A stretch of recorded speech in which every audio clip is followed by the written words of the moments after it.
Well, like most people, I started for the love of the beer first. College kid, learned how to homebrew kind of thing. I've said the story many times before, but it was my freshman year in college, so I was technically not allowed.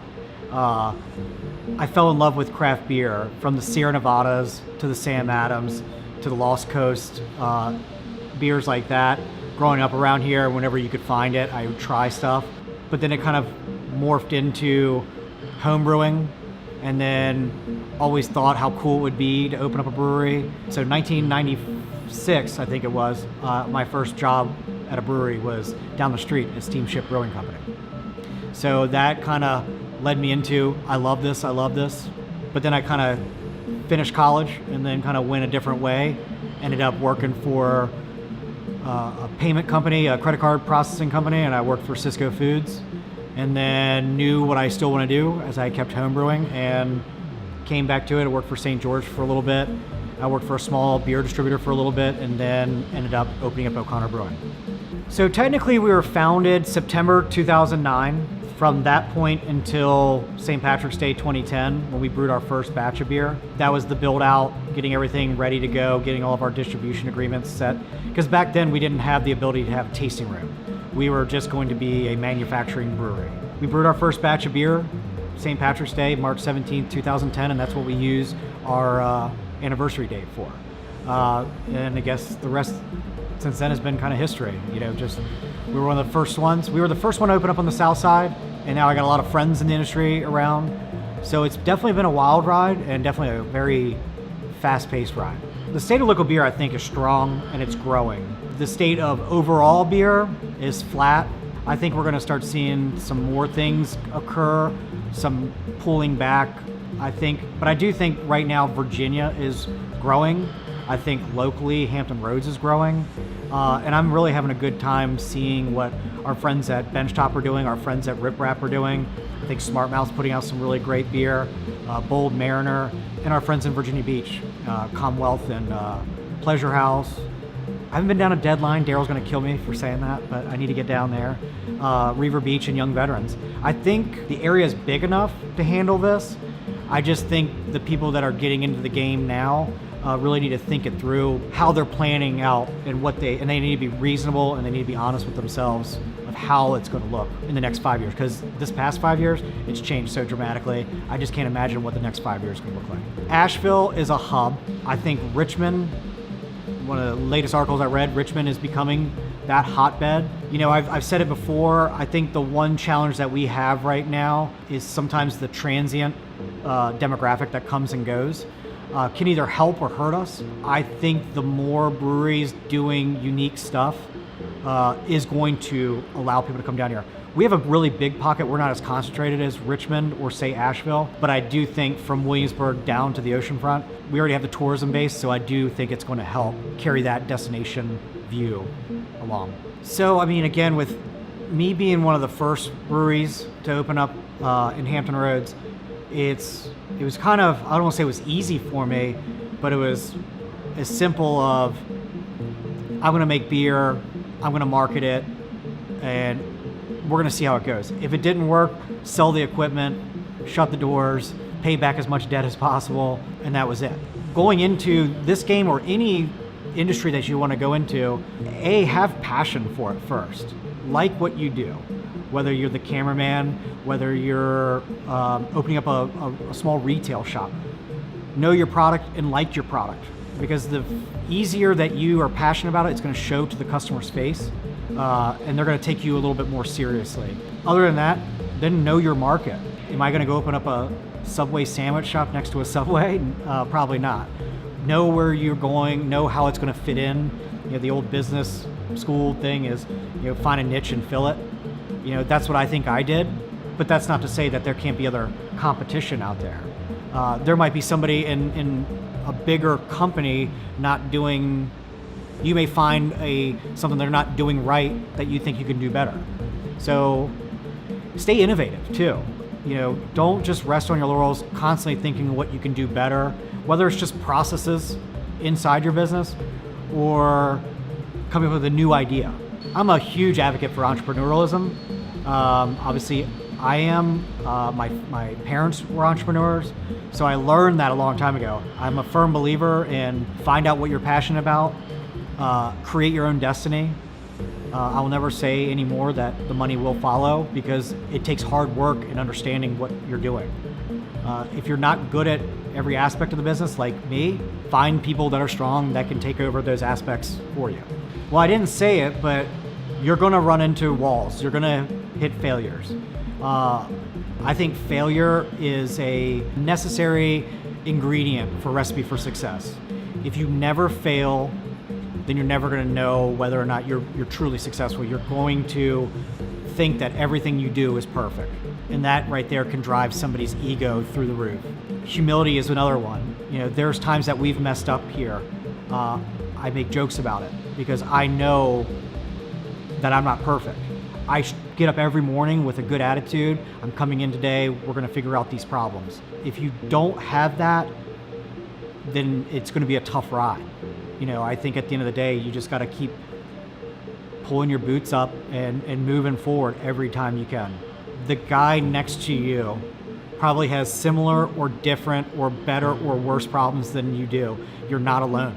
Network with other business owners, especially. I network with a lot of brewery owners throughout Virginia, throughout North Carolina. I have made a lot of friends from all over the country now that I can pick up the phone and say, this is a challenge that I have. And they usually hit me back with, I remember those days. Well, you're a lot bigger than me. What did you do to get through that challenge? There's a lot of local breweries that call me, hey, I got this challenge. What do you think I should do? And I'm here for advice as well. If any other business, I'm not saying that I know everything about everybody's business, but if somebody came and said, hey, you know, I got this thing, is there a challenge that you ever went through? I'd be there to help.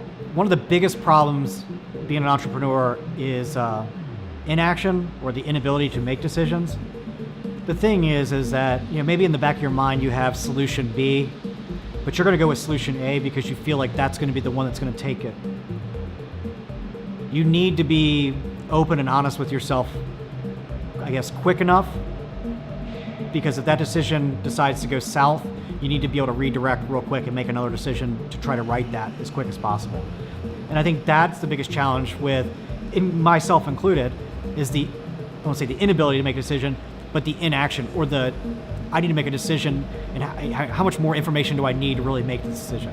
It's either we're gonna go with our gut, or we're gonna sit there and look at all the data points, we're gonna look at everything, and right now we're gonna make this decision, and if it's wrong, we're gonna give it 90 days, and if it's wrong at 91 days, we're gonna make a different decision and try to rectify it. Probably within that 90-day period, it's either gonna prove itself correct, or it's gonna prove itself wrong.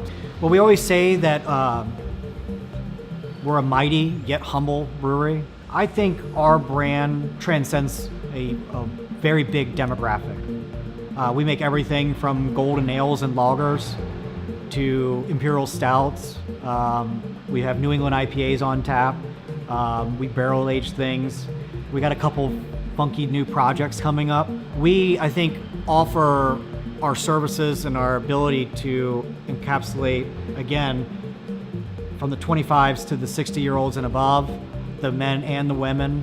I think we've been very open, and I think our brand speaks to, I've always wanted to be very community driven, and I think people know that when they come to O'Connor Brewing Company. The tree is on my family crest. You know, I never put myself out there to be an Irish brewery.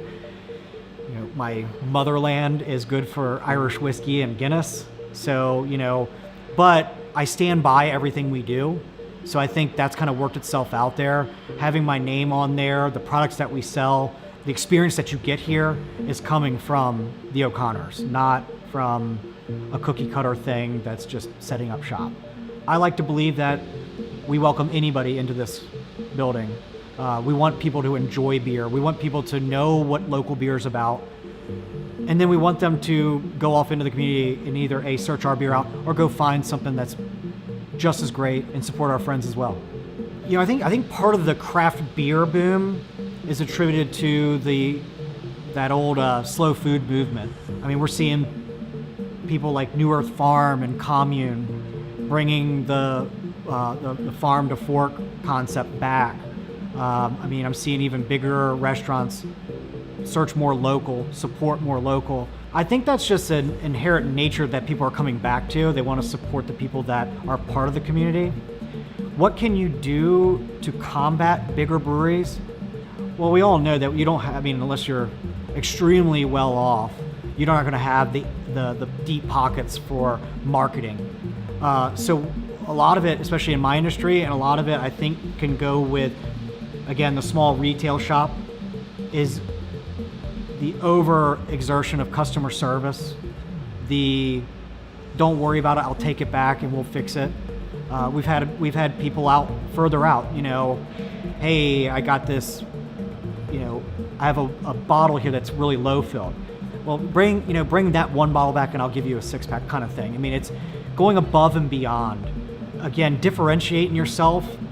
I mean, if you were the corner hardware store, are you ever going to beat Home Depot in pricing? Unless you get into a network of cooperative buying, sure, you could probably get right there in line.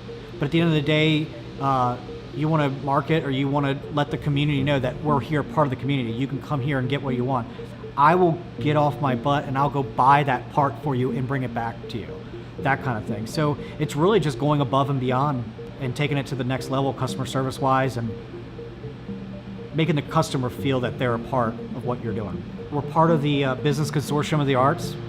So everything from Virginia Arts Festival to Virginia Stage Company, we do things with, whether it's making unique beers for them for their shows, doing charity work, hosting events here to help them raise money.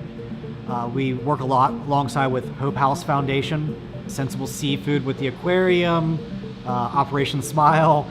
Sadly, the list goes on and on and on. At the end of the day, it's a feel-good thing, but when we partner with these people, it's not because we're not using it as a leverage to move our brand higher in aspect.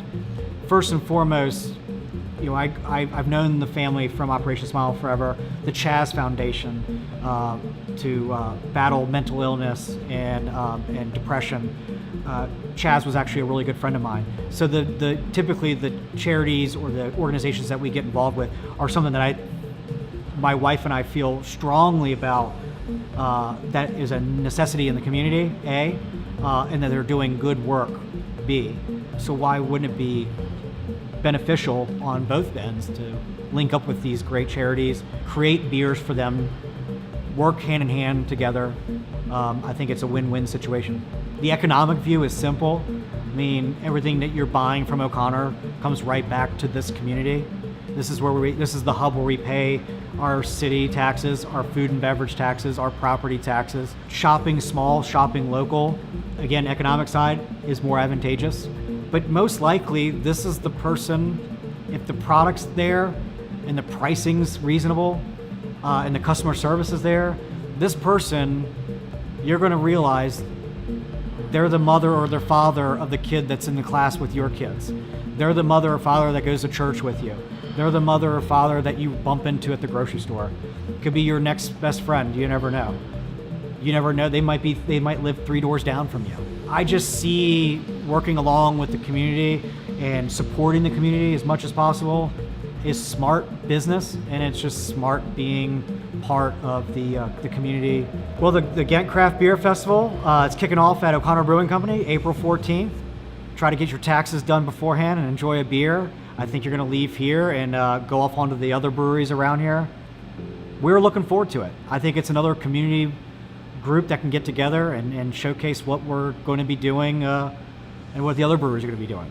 So look out for some new fun beers and come enjoy yourself.